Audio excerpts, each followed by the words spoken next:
And I think that we just don't understand our own limitations. So taking this back for me, what was the root of my shame? Where did this come from? Because maybe I had a different level or a deeper level of shame, because mother guilt is normal. But when you really take on shame, the difference between guilt is that I did something wrong. Shame is something's wrong with me. Yes. Right? There's a difference between I did, my actions versus who I am.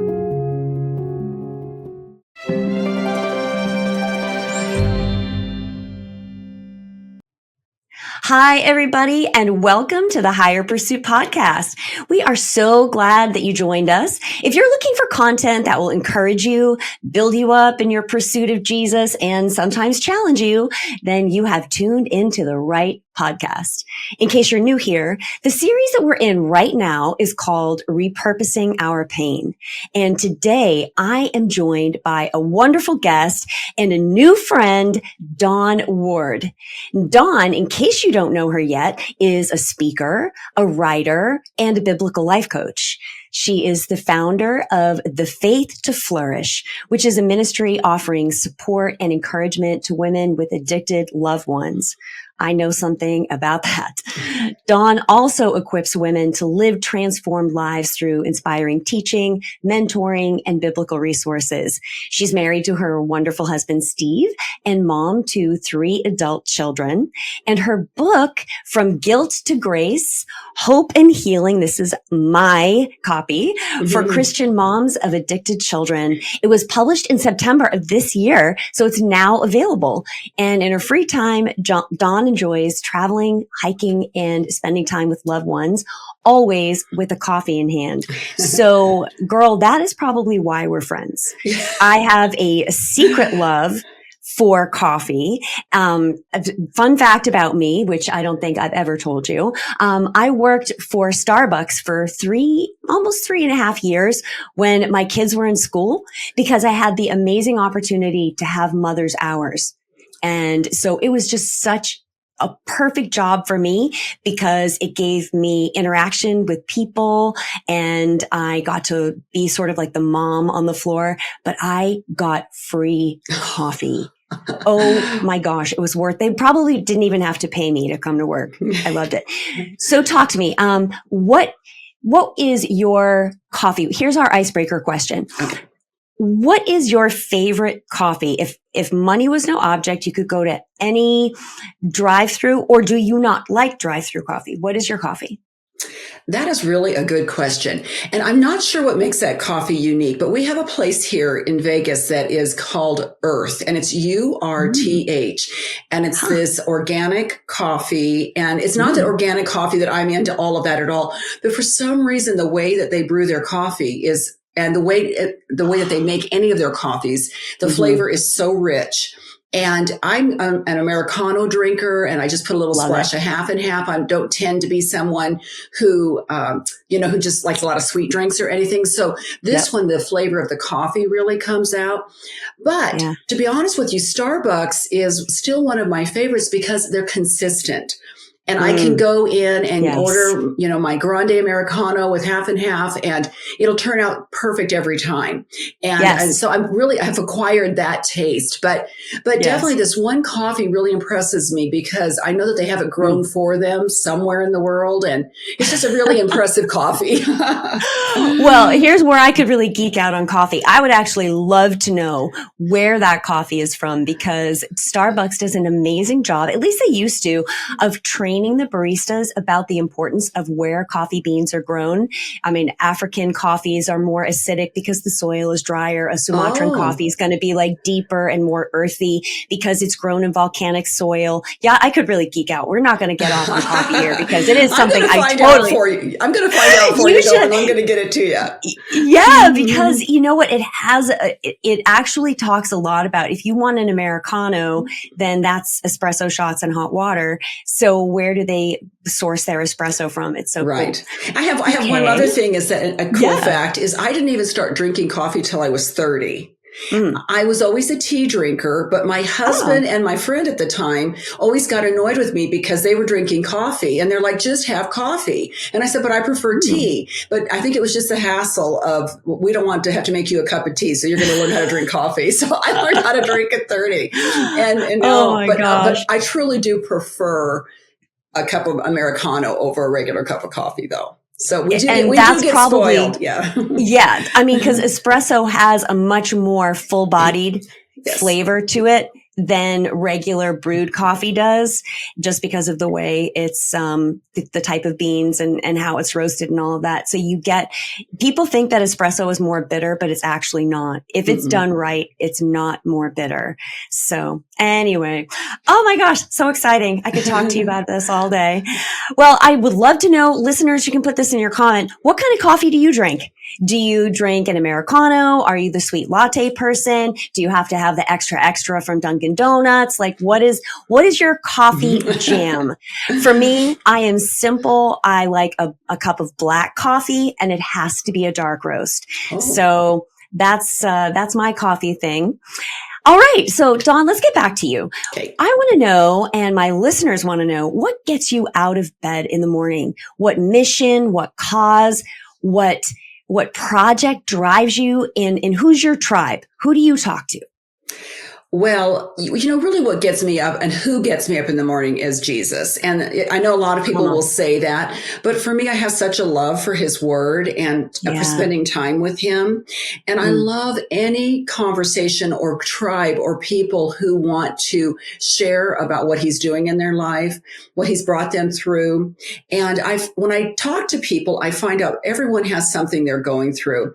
And a little bit of back history on me is that for over 25 years, I was a medical esthetician in plastic surgery and dermatology. And so just kind of like the local bartender, people would come in and they would talk to me and they'd see me every month to get their skincare treatment. And I got to learn a lot about people and to hear their hearts. And many did not share my faith and were, just had their own idea of what they should have for faith and all of that and who they should follow. But for me, I got to hear the hearts of most of my patients were women. And so I got to hear their hearts, and we struggle with a lot of the same things, regardless of what our faith is, whether it's raising children that are happy and healthy and whole and having being satisfied in our marriage, in our life, in what we do in our careers, whatever our calling is, our purpose is. So for the last 10 years, the Lord has had me speaking into the lives of women whose children struggle with addiction. And that has even been a more challenging field than you would think. And because what happens when a mother is hurting over her child is that it's very easy to become fixated on our child and, helping them get healthy, happy, and whole, like I've said. And what happens is we talk about Jesus, but we often talk about him in the context of what he's doing to help our child. What he's doing to help us help our child. And somewhere in that process, we lose sight of what he's doing in us. And it's like, Lord, if you'll just fix him and take care of him or her, then I'll be okay. And then the Lord starts putting his finger on those things in our lives and saying, well, what about this? That has nothing to do with your child. And what about this? And so when I get up in the morning, my passion is that the women, whoever God places in my life, whether it's women or men, but whoever he places in my life will know how loved they are by God and that they're special to him and that he cares about them individually. And yes, he cares about your child because your child is part of your life that you love very much. He loves all of his children. Right. And he's a perfect father who's raised his children with perfect unconditional love, and yet they still go astray.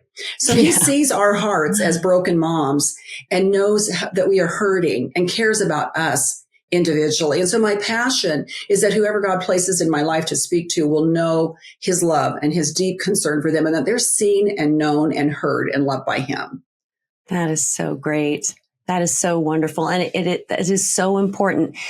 As a mother of an addict, and thank goodness, thank God, he is doing so well right now. Hallelujah. He is doing so well in his sobriety. He's been sober for years now and has a wonderful wife and child and business, and he's flourishing. But man, oh man, back when I was in the throes of all of it, and the sleepless nights and the fear. And, we'll talk about this later, the shame of all of it. Mm-hmm. I really could have used someone like you to talk to. I went to 12-step meetings and while that was great and I needed that at the time, I needed someone to teach me those boundaries that love does not mean that you lie down like a rug and let people walk all over you. I needed to learn healthy boundaries so that I could stay alive myself. And so I wouldn't lose myself. I would have loved to have someone like you who was framing it out from the Bible to really help me walk through that. So I'm so happy for all the women that you get to touch through your Facebook group. So let's talk a bit. Now I know your story because I've read your book and we've chatted, but for the purpose of the listeners here who don't know you yet, let's talk about your transformation of repurposing shame into an encounter with God's grace. So go ahead and share that story. Hi, everybody. While I hate to interrupt a good discussion, I do want to tell you about my book, Repurpose Your Pain, Moving from Pain to Purpose and from Instability to Firm Faith. In the book, I share 10 pain points that are common to most people, and I share my personal stories, my experiences with those pain points, and how I repurposed that pain. Then we dive into what the Word of God has to say about how we repurpose that pain. You need to know that this book is really 2 books in one, because it includes workbook activations to help you apply the truth that you've learned to your life. So grab your copy today on Amazon, Christian book distributors, or any place books are sold. I have met a few mothers on this journey, and I've met thousands that have never experienced the shame that we're talking about. And it's been profound to me. I don't know if they really haven't experienced it or if they just don't know that what they're feeling, or maybe they just really have had such a healthy upbringing that they bring to the table this sense of healthy boundaries and confidence. So when I've met these few women who have not struggled with mother shame and mother guilt, I find it fascinating. Yes. And so the reason I say this is not because I don't agree with them, but I stand in awe of that. I'm like, Lord, what is that like? For the most part, most fathers don't struggle with this father or father guilt. You'll meet some. That's interesting. But for the most part, they know how. Again, this is just what I've observed in all these years, is that for the most part, unless they really messed up, like they really abused their kid or something along that line, that they're just carrying guilt for that by itself, that alone is enough for them to feel guilty over. But for them to actually take the blame and figure and say, I did something wrong to cause this, that seems to be a unique quality most of the time for the mothers compared to the fathers. Okay. So like I said, if you're looking at it, maybe 10, 15% of the dads might struggle with guilt and shame, and maybe 5% or less of the moms will not struggle. Okay. Yeah. So it's like 95% or higher of moms have this. So understand. Do you think that that's because we feel innately like it's our job to nurture our children, and that if our nurturing did not produce healthy, what we consider in our mind, emotionally healthy adults, that we blew it? Do you think it's tied to something like that? I do think it is. It's interesting because moms have gone back to work. In our generation, the majority of moms are working. And now there's some that can stay home. It doesn't seem to matter whether the mother stayed home or didn't stay home, statistically wise, as far as whether the children are addicted to drugs or not. But for the most part, we're carrying extra load. Like we're trying to work and juggle getting the kids to school and keeping the house clean and doing all the things that our mother's generations, for the most part, maybe our grandmother's generations for sure, weren't dealing with. So now we're dealing with this huge load of responsibility, not seeing ourselves as just human and thinking that we should be able to be all to everyone at all times and, be there and be able to read every situation perfectly. And we're human. And I think we just don't understand our own limitations. So taking this back for me, what was the root of my shame? where did this come from? Because maybe I had a different level or a deeper level of shame, because mother guilt is normal. But when you really take on shame, the difference between guilt is that I did something wrong. Come on. Shame is something's wrong with me. Yes. Right? There's a difference between yes. I did, my actions Yes. versus who I am. So when we start looking at shame, guilt, you can sometimes wrestle with. I think any parent can. They'll look at a situation and think, gosh, I wish I'd handled that differently. I wish I hadn't treated my child like that, or talked to them that way, or had such high expectations of them. But shame says, I could have been a better mother. I'm a failure as a mom, or I'm a failure as a wife, or I'm a failure as a human being. And so although my book is called From Guilt to Grace, shame is discussed in there as well. And false guilt, is a guilt where we really have no reason to feel guilty at all, but it's just natural to us to feel guilty. So we feel guilty. And that's a false guilt. And a false shame is also that sense of, gosh, my child deserved a different mother, or my husband deserves a different wife because I'm just a mess. And so we have to kind of reckon with that when we're looking at how we are feeling. So for me, as a child growing up, I grew up in a home where my parents were, middle class parents. They worked in community service. My father was a fireman. My parents owned a small business. They didn't really purchase that business until I was probably about 11 or 12. But up until then, my mom stayed at home. My dad was a fireman. He always had a small business, whether it was a landscape business or whatever. His brothers also were firemen. So we grew up in that environment.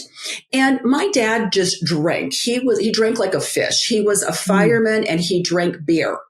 And so he wasn't like what you would perceive as the town drunk or alcoholic, like they used to portray them back in the day, right? With a bottle in their hand behind a trash can in the alley. And I think we all kind of grew up with that sense of that's what somebody who was an alcoholic, as they used to label them, would look like. So I, as a kid, couldn't sort out why my dad, when he drank, got mean, belligerent, angry, argumentative, demeaning. My uncles, on the other hand, would laugh and be jovial. And I couldn't understand, why daddy just got so angry with everybody. Now, he didn't beat me or hit me or anything, but his words really hurt. Yes. And so often things that would come out of his mouth would be, you drive me to drink. You drive your mother and I to argue all the time. And so from the time I was really little, I heard this a lot. Or my dad blaming my mom. So I just assumed if somebody drank, it was someone else's fault. Right. Yeah. And so then as my sister, and she was a couple years younger than me, and she was the middle child. And then 7 years younger came my little brother. What happened is this continued was me being the oldest. There was often a lot of responsibility put on me. And then I also put on myself, I think, because of my own personality, to perform and to keep the family peace and to keep my brother and sister from fighting and make sure the house was clean before mom and dad came home so they wouldn't fight and dad wouldn't drink and all of that. And it was just kind of a normal response that I had to what they were doing and what they were saying to me, and the load that I was taking on. And so I think as this continued to get worse, my shame started to intensify. And the reason I would say shame instead of guilt was because these behaviors were out of my control. So all I could see was that something must be wrong with me because my friends' daddies don't do this. And so, and so, if you were to ask my dad now, he probably wouldn't remember half the things he said to me. A lot of times when people are drinking, and especially if they drink to that point where they forget what happened the day before, or they choose, like selective amnesia. I mean, my dad was such a wonderful provider, loved us very much and everything, but there was just his own things that as I can look back now and say, my dad had his own issues, his own hurts, his own traumas and things that he never took to Jesus. So what's important, this important part of my story that I never like to leave out is that when I was 4 years old, I was only 4, not quite 5. I was not raised in a Christian home. And my parents, my dad never stepped foot in church except for funerals and weddings. My mother would take us occasionally for like a holiday, like, Christmas or something, but that was about it. Excuse me. And so anyway, I remember feeling God's love when I would go to church, though, at such a young age and asking my mom to take me. Would you take me? And she would take me and drop me off at Sunday school at the Lutheran church around the corner, and she picked me up. And so one day I was at home and I was very little. And I know this because I know how old I was when my brother was born, and he wasn't born yet. And I know that we'd moved out of that house by the time he was born. So it was I was between 4 and 5. And my parents were fighting and I was hiding behind a chair. And I remember feeling the Lord reach down. At the time, I knew it was God, and take my hand. And he said to me, and I remember hearing him from this little childlike innocence, Dawn, hold on to my hand and never let go, because you're going to need me for this life. So at that young age, I didn't know what being born again was. I didn't know salvation. I just knew Jesus loves me. This I know, for the Bible tells me so.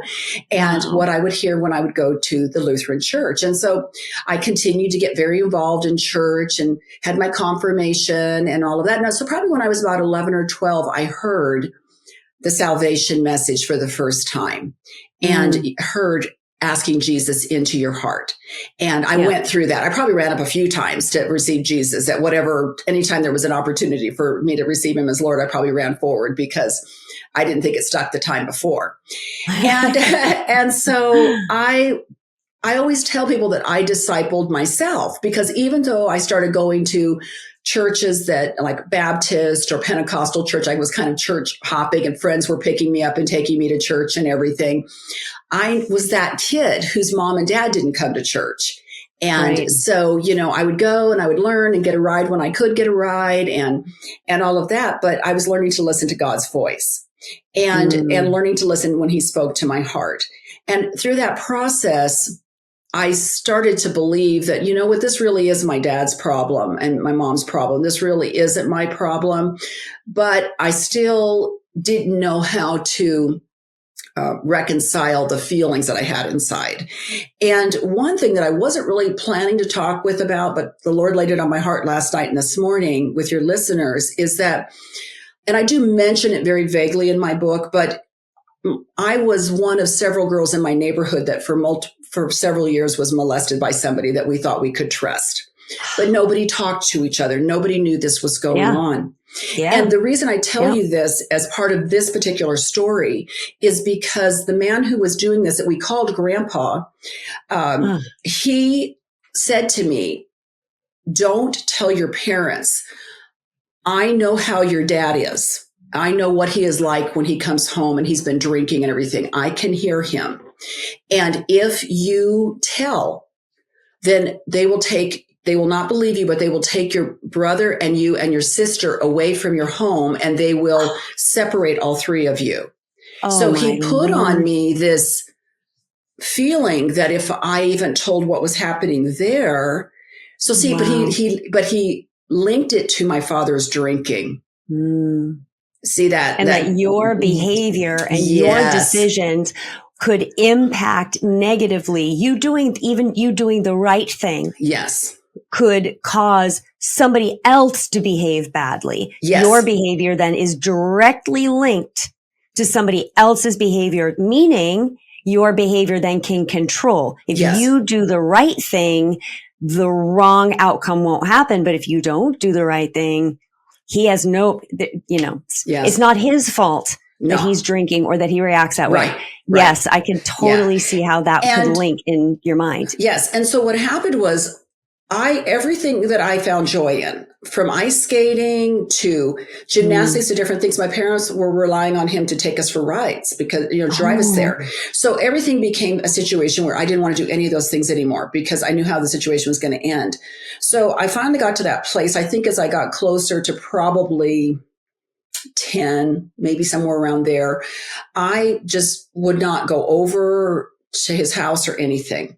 And he only lived a couple blocks down, but I would not tell my parents because I felt I needed to protect my brother and sister. And again, mom and dad won't drink if we were all in line, right? So what happened was one day my sister came in and she said, does grandpa ever do any of this to you? And I felt so guilty because I hadn't protected her. I felt so much shame because I hadn't protected her. And I made her not. I said, we cannot tell anybody because they'll take us away from each other. And so we didn't. And so one day my dad came in. I can't, maybe a year or so later, but I just tried to keep my sister away from him and just said I didn't like ice skating anymore. I didn't like gymnastics anymore. I didn't want to go to piano lessons anymore. I had all these different things I didn't want to do anymore because my parents were relying on him to take us. And so I remember my parents came in and asked, has this ever happened? So it was reported from other girls in the neighborhood. And the sad thing was that at least at that point, I know 6 of us. And supposedly our parents reported it to the police, and the police said they gave him a lie detector test and he passed it, and we were all lying. And so, and we were never questioned. We were never questioned at all. Now, remember, I'm 62. So this was 50 plus years ago, but we were not believed. Yeah. So now he told me they will not believe you. Right. So of course now we have this fear that we're going to get taken away. My parents are like, there's no way, no one's going to take you away. And I don't know how my dad and the other firemen and police officers on the block dealt with it, whose kids were affected. But I do know that it was never talked about again.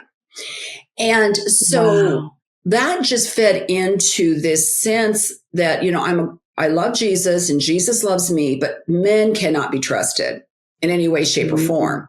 And so as time went on, I made it a vow that it was my job to protect. Like it was my job to protect my brother and sister because I had obviously not done a good job with my sister. I needed to try and keep the family peace and keep everybody from fighting. Ultimately, my parents separated when I was 15 and my dad had another relationship and they were divorced by the time I was 17 and a half. So that meant my little brother he was 7 years younger. So he was only about 10, but he was probably about 8 when they separated. And I'm telling you this because this is going to lead into a different part of the story. But anyway, so when this happened, I then started feeling an overwhelming sense of responsibility to my mom and my siblings because now my dad isn't in the house. And, we're not feeling necessarily safe in the neighborhood that we're in and everything. So fast forward to when I got married. And it was about 7 years in that we had children of our own. And I thought that God had done this great job of healing me, that I was, I had figured it all out, that I was okay. Yep. I know who was to blame for what, who was responsible for what I was not responsible for, until such time as I started having my own children. And then not knowing how I was parenting, I was so hypervigilant.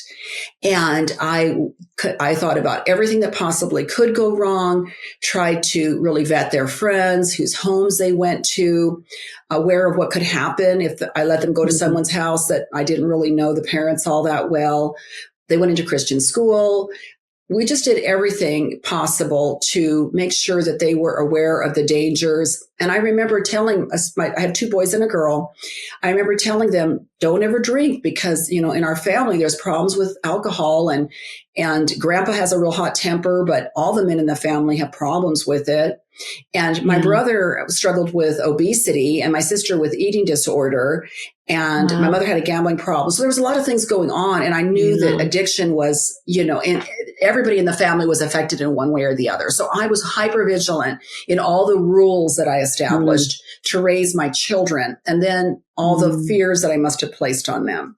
And so now we're into that time in my life where the boys are in high school. My oldest son has graduated and he's in college.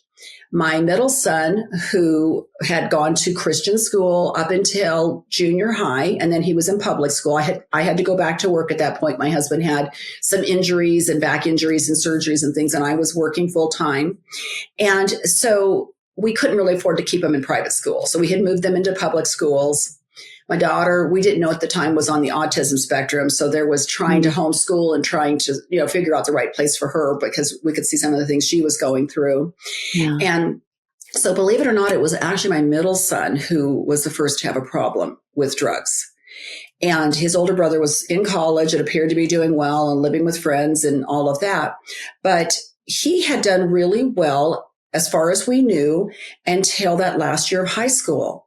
And in the last year of high school, the first warning sign I had was I caught him smoking.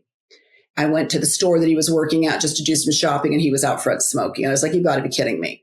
And I thought, he's in high school. He wants to go to college, and he's always been into sports and football and all this. What's this dumb kid doing smoking? He had dyed his red hair black, and, he just kind of looked real goth or whatever you want to call it. And so I didn't know what was going on with him, but he just didn't seem okay to me. But I didn't have any idea how to go about doing things like drug tests or any of that. He was involved in the band at school, but now he was in a garage band. And he just seemed to be getting sloppy, and his grades were starting to slip. And here I am at work all day, working very long hours in the medical field and trying to put my finger on what's going on with him. Yeah. So that's where our story started in the lives of my children.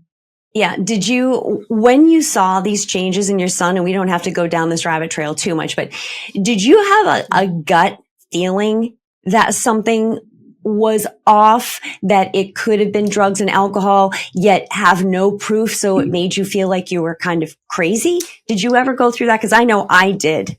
I did. Again, I didn't know. I thought you had to take him to like an emergency room to get him tested for whatever you think is going on with him. Yeah. And if the kid is insisting he's not using drugs and something's wrong, but I can't figure out what this thing is. And his eyes, they just didn't look right. I found Visine, things like that. So if anything, I thought maybe he was tampering with some marijuana. And that's really what I thought. And so one day he came in and took his dad upstairs. And remember, he was a minor in high school. And his story is a lot more, because he was a minor, and it's a lot more private. He's given me permission to share it, but I try not to tell all the details because it's his story. I try to be careful with that in the book. His older brother, when we get into his story, is much more open. He's even had his own podcast that he had interviewed people who struggled in addiction and all of that. He had that for a few years. So his story is a little bit more out there. He was an adult. And so I have more permission there. But with this one, I think really just messed up. He got in with the wrong crowd. These kids who he was having fun with, he wanted to be part of the cool guys club, and they were smoking what they thought was pot. And why I caution parents so much, especially for parents that think, hey, it's okay for me to smoke pot and all of that, or smoke marijuana. And, I just caution parents, because the kids may go out, if you're drinking a little bit of wine in front of them or getting a little tipsy, they might go out and get their hands on it and drink a lot. Or they may think, well, mom and dad say marijuana is okay, but then they go to the streets and they buy it. And the streets, 99.9% are laced with something else addictive. The mission of the dealers is to get them addicted, because it's all about money. So when I talk about this, even back then, they were putting addictive substances into what should have just been marijuana, which would have been like the, cool drug of the 60s and the 70s or whatever, and just organic and natural and all this. Nowadays, it's laced with fentanyl. Back then, it was laced with black tar heroin. And then sometimes they'll put other things in there. They might put meth. They find ways to do this stuff. It's just like a concoction, but it's to make it addictive. And that's the reason, so that they can get him to keep coming back for more. So unbeknownst to him, he thought he'd been smoking pot, and all of a sudden he couldn't get off of it. And so that was his problem. So when he came with the full intent of, I've messed up. This is what's going on. I need help.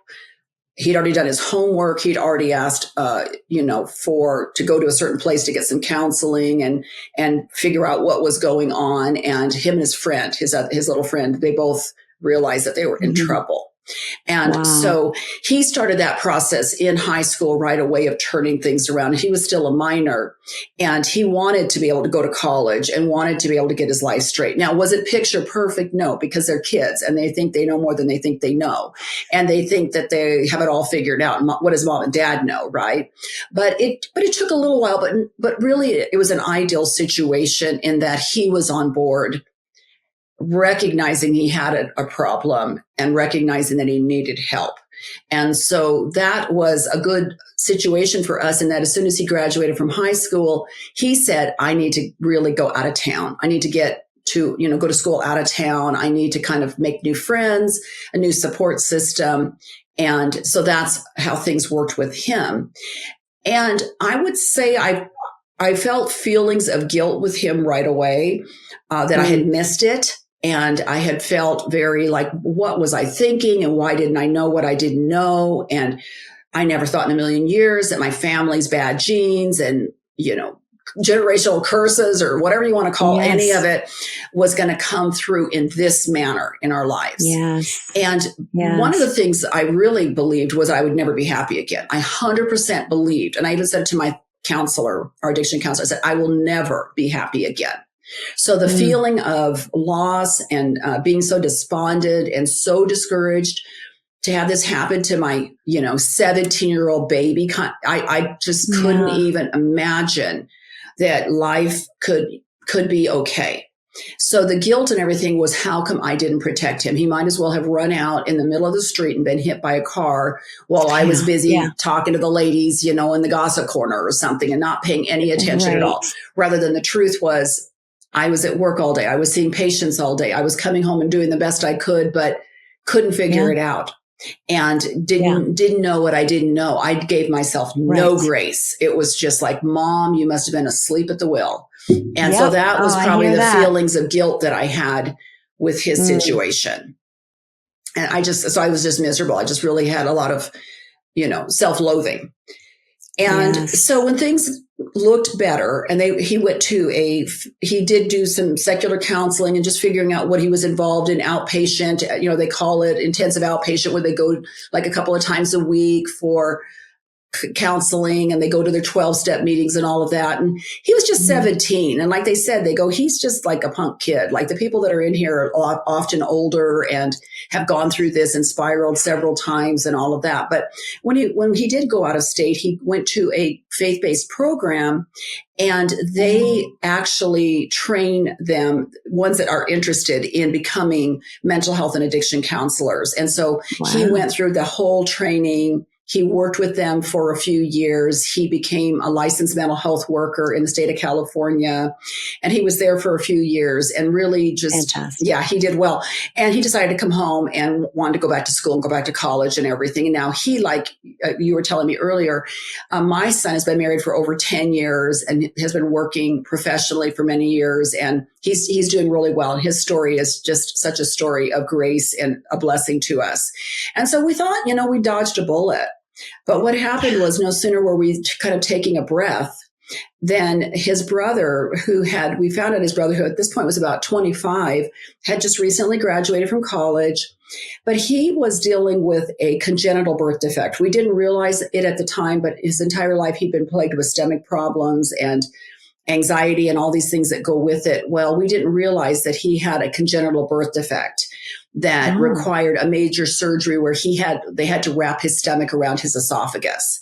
And and as a result of that, they put him on those pain medications that at the time they said were not addictive. And we've all heard those stories.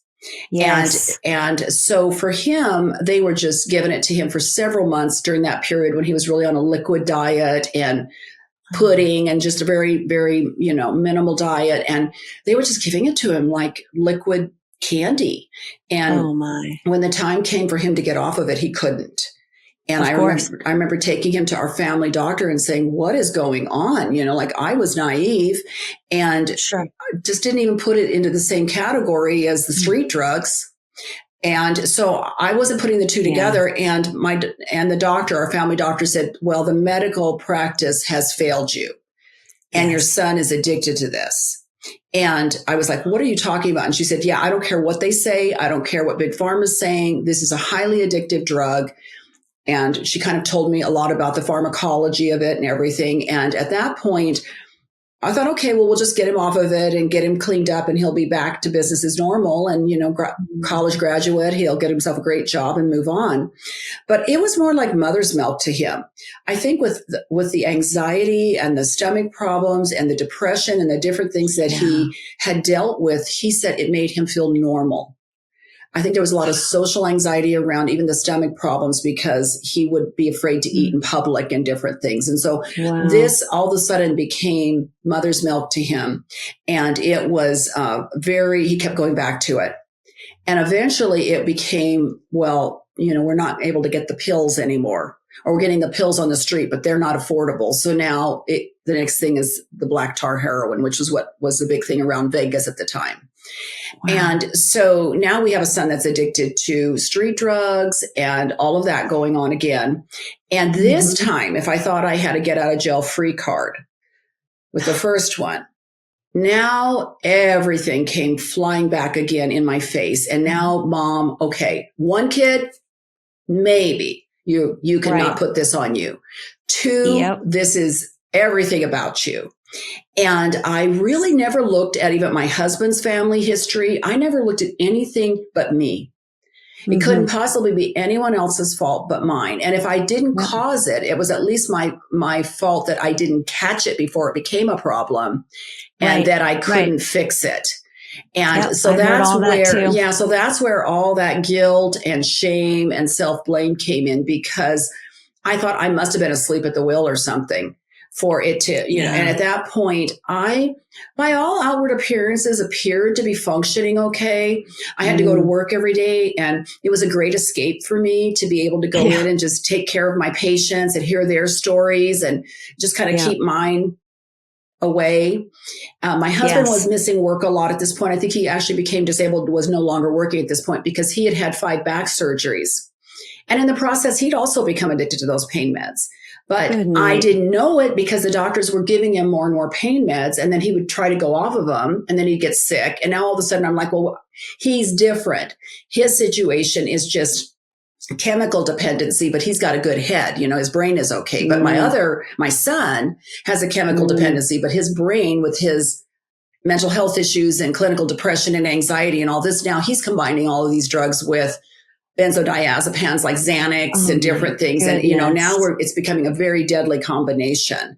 And so I'm looking at him and thinking my husband has a handle on it. And it really did escalate at one point to where neither one of them did. And my husband was also gambling, and that became an addiction. So I was dealing with all of this. And at this point, I'm like, what is wrong with me? And then my husband, I would say his name's Steve, and he's allowed me to share his story, and he has shared the book, but he had one situation, and we'd gone and done all the things you're supposed to do. We went to Celebrate Recovery, and we did the different counseling and all of that. And he seemed to have a really good handle on it. And of course, until the next surgery and the next injury. Right. And then it started again.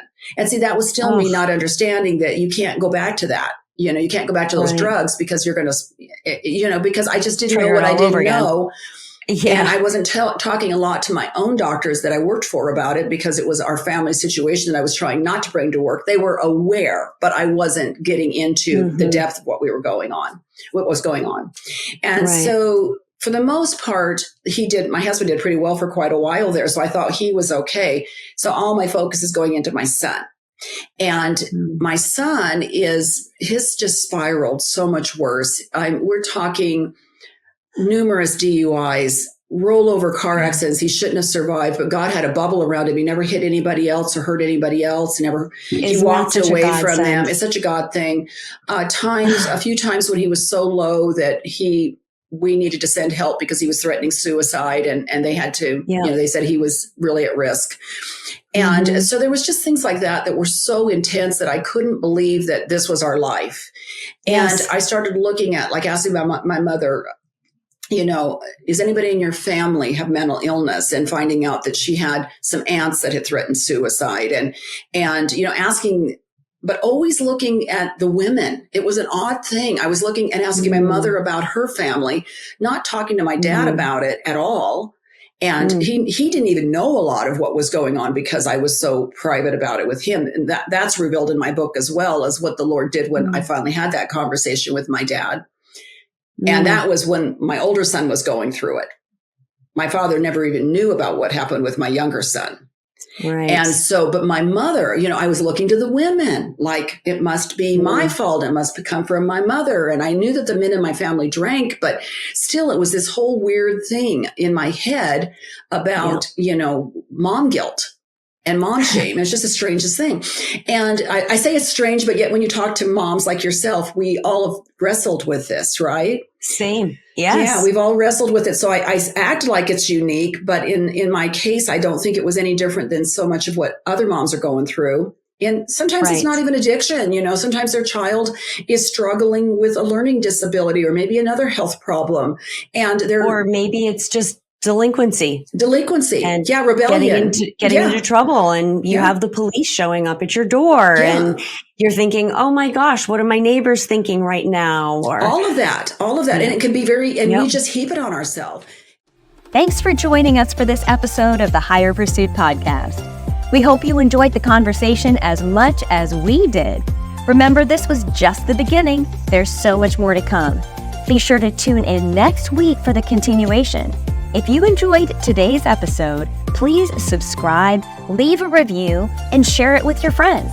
You can also follow on Instagram, on Facebook, and on TikTok to stay updated with all our latest episodes and news. Thanks for listening, and we'll see you next week.